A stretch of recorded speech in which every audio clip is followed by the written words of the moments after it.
Halo pemirsa Indonesia Jurnalis, kembali kami laporkan berita terupdate. Pusat Kedokteran dan Kesehatan Rumah Sakit Bayangkara TK, Ipusdokes Polri Keramat Jati Jakarta Timur, gelar konferensi pers. Terkait perkara pembunuhan oknum polisi telah membunuh ibu kandungnya dengan menggunakan tabung gas, Kamis, 5 Desember 2024. Yang kami hormati Bapak Kabid Yandokpol Rumah Sakit Polri Keramat Jati, kemudian rekan-rekan hadir juga di sini Ibu Dr. Heni Tiana selaku psikiater dari Rumah Sakit Polri Keramat Jati. Kemudian kami hormati Bapak Kabid Propam Polda Metro Jaya, tim yang hadir dan ini ibu dari mungkin juga rekan-rekan, kami izin update tentang penanganan kasus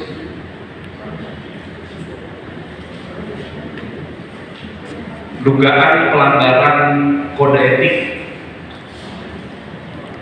yang diduga dilakukan oleh Aibda N terkait adanya peristiwa beberapa hari yang lalu, peristiwa penganiayaan terhadap orang yang mengakibatkan meninggal dunia. Rekan-rekan, perlu kami sampaikan bahwa komitmen dari Bapak Kapolda Metro Jaya, Irjen Pol Karyoto SIK, menyampaikan bahwa akan memproses secara tegas terhadap segala bentuk pelanggaran yang dilakukan oleh anggota. Proses tersebut tentunya dilakukan secara proporsional dan secara profesional berdasarkan aturan perundangan yang berlaku. Terkait adanya peristiwa yang diduga dilakukan oleh oknum ini, kami juga telah berkoordinasi dengan Polres Bogor karena lokus delikti atau tempat kejadian perkaranya adalah di Bogor, dan komitmen agar diproses tuntas secara tegas sudah kami sampaikan kepada rekan-rekan di Polres Bogor. Di sisi lain, Polda Metro Jaya juga melakukan proses pelanggaran kode etik yang saat ini sedang berlangsung dan dilaksanakan oleh jajaran Bid Propam Polda Metro Jaya. Sehingga yang pertama kami persilakan untuk Bapak Kabid Propam Polda Metro Jaya untuk menjelaskan proses dugaan pelanggaran kode etik yang sedang dilakukan. Kami persilakan Bapak Kabid. Baik, terima kasih Bapak Kabid Humas atas kesempatan yang diberikan. Pada kesempatan ini kami akan menyampaikan hasil tindak lanjut daripada pemeriksaan kode etik terhadap terduga pelanggar Aibda N, di mana yang bersangkutan melakukan perbuatan pidana, yaitu melakukan perbuatan merampas nyawa orang lain atau melakukan penganiayaan yang menyebabkan orang lain meninggal dunia. Perbuatan tersebut melanggar kode etik, yaitu melanggar dalam pasal 8 C X1 dan pasal 13 huruf M Perpol 7 tahun 2022. Dapat kami sampaikan kepada rekan-rekan bahwa kami telah melakukan pemeriksaan terhadap 7 orang saksi dan 1 terduga pelanggar sendiri, di mana kriteria saksinya yang kami lakukan pemeriksaan itu saksi yang mengetahui kejadian, rekan kerjanya, atasannya, dan dokter yang melakukan perawatan terhadap yang bersangkutan. Dalam pemeriksaan kami juga menemukan surat, yaitu terdapat riwayat tentang kesehatan yang dialami oleh terduga pelanggar, yaitu terduga pelanggar mengalami gangguan kejiwaan. Selanjutnya kami juga menyurat kepada Rumah Sakit Polri, dan nanti hasilnya akan disampaikan secara jelas oleh dokter yang menangani Aibda ini. Terima kasih Pak. Baik, terima kasih Pak Kabid Propam. Selanjutnya untuk menjelaskan hasil pemeriksaan kesehatan terkait terhadap Aibda N, psikiater bisa menyampaikan. Terima kasih Pak Kabid Humas. Jadi saya Dr. Emiliana SPKJ, konsultan psikiatri forensik, menerangkan bahwa Aibda N, anggota Metro Bekasi, Polres Metro Bekasi adalah pasien rumah sakit Bayangkara tingkat 1 Pusdokes Polri tercatat sejak tahun 2020. Pasien tersebut berulang kali dilakukan rawat inap.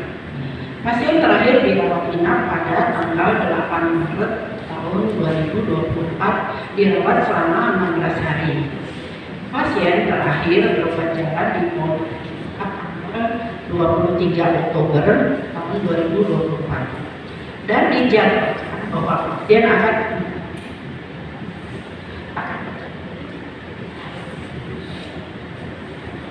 kembali pada tanggal 22 November tahun 2024. Namun pasien tidak hadir ke COVID jiwa. Jadi saat itu pasien tidak pada hari Minggu Desember 2024 sekitar pukul 22.30 waktu Indonesia bagian Barat telah didapatkan informasi tentang adanya penganiayaan yang mengakibatkan orang meninggal di Kabupaten Bogor yang diduga dilakukan oleh Aibda N. Kemudian ada surat berdasarkan kasus ini, ada surat permohonan visum et repertum psikiatrikum dari penyidik unit reskrim Polsek Cilengsi, Polres Bogor dan Bipropam Polda Metro Jaya. Saat ini pasien dirawat inap di rumah sakit Bayangkara tingkat 1 Polri sejak tanggal 2 Desember 2024 untuk dilakukan kejiwaan, dan sampai saat ini masih kami observasi. Sekian. Baik rekan-rekan, demikian update penanganan peristiwa ini terhadap Aibda N. Selanjutnya tentu kami beri kesempatan pada rekan-rekan ya, untuk melakukan pendalaman. Kami persilakan dari sisi ya dari tengah boleh sekarang Mas. Pertanyaan ditujukan mohon dijelaskan.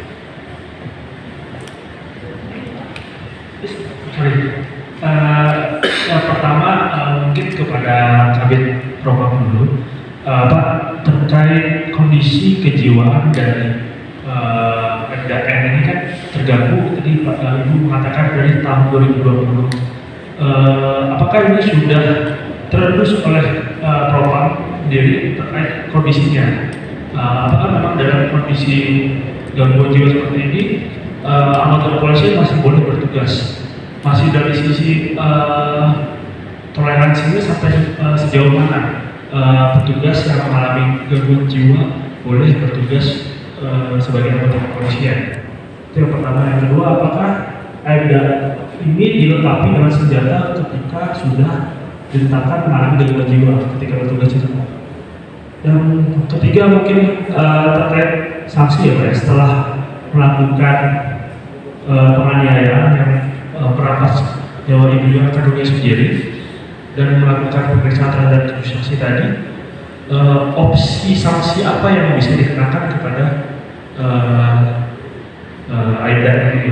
Mengingat Aibda N ini kan dalam kondisi ketika melakukan perbuatannya melakukan tidak keadaan sadar gitu ya, tidak dalam keadaan sehat kejiwaan begitu.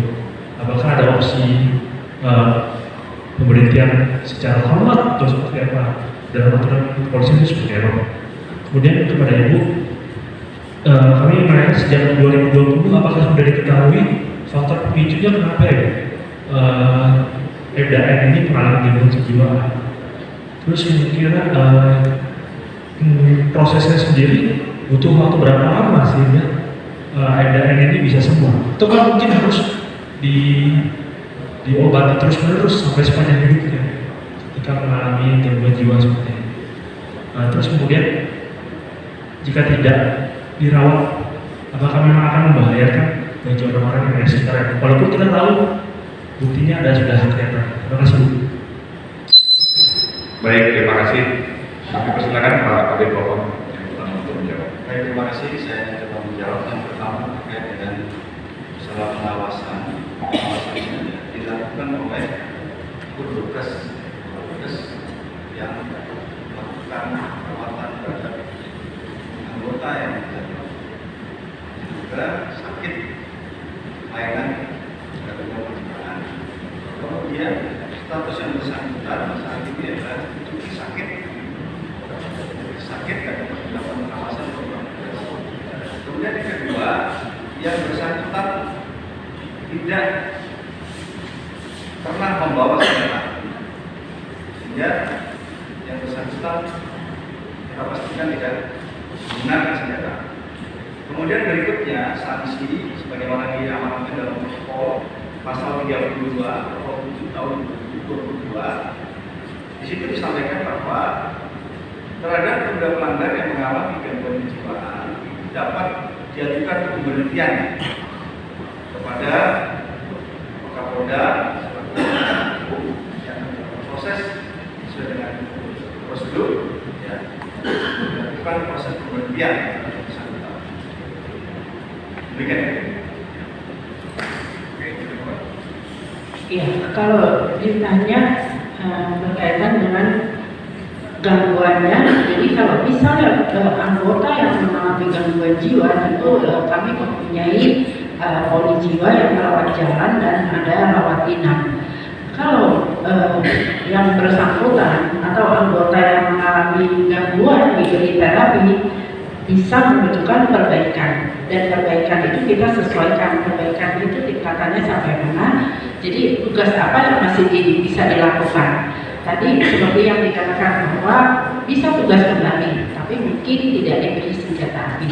Itu salah satu dikatakan bahwa mengalami perbaikan dan bisa melakukan tugasnya kembali. Sampai berapa lama seorang anggota itu mendapat pengobatan atau perawatan?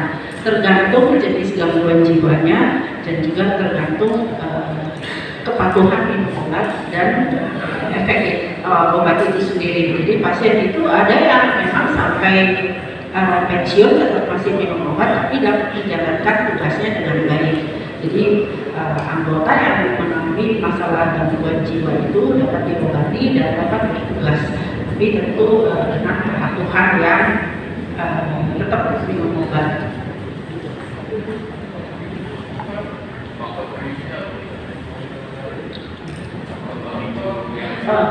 Kalau ditanya faktor pemicu, orang dengan gangguan jiwa itu multifaktor. Jadi banyak hal-hal yang bisa membuat seseorang dengan gangguan jiwa. Dengan adanya penyebab atau faktor yang membuat seseorang gangguan jiwa, itu jauh prognosisnya lebih baik daripada memang tidak ada masalah apa atau ada gangguan jiwa. Jadi seseorang dengan masalah kejiwaan atau gangguan jiwa tidak sembuh, ada sebab yang bisa kita ketahui dengan jelas.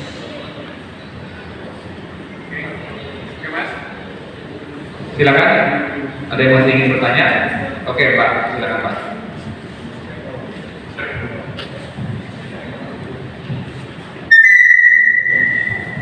Baik Pak, pertanyaan saya singkat aja, menambahkan tadi abang sebelumnya. Jadi ingin mempertegas saja bagaimana proses etik dan proses pidananya, mengingat yang bersangkutan ini mengalami gangguan kejiwaan. Apakah seiring sejalan atau menunggu hasil observasi dari pihak poli kejiwaan, begitu menunggu hasilnya baru dilanjutkan proses etik dan pidananya, atau seiring sejalan? Ya, Pak. Untuk proses etiknya dijelaskan tadi Untuk proses pidananya sedang diproses Polsek Cilengsi, ya, Polres Bogor. Nanti bisa kita sama-sama update di sana, itu masih berjalan. Untuk proses kode etik, baik untuk proses kode etik tetap berjalan bersama-sama dengan pidana. Namun kami hanya memproses etiknya saja, untuk menilai yang bersangkutan ini untuk dilakukan proses pemberhentian lebih lanjut. Karena proses pidana ditangani oleh Polsek Cilengsi.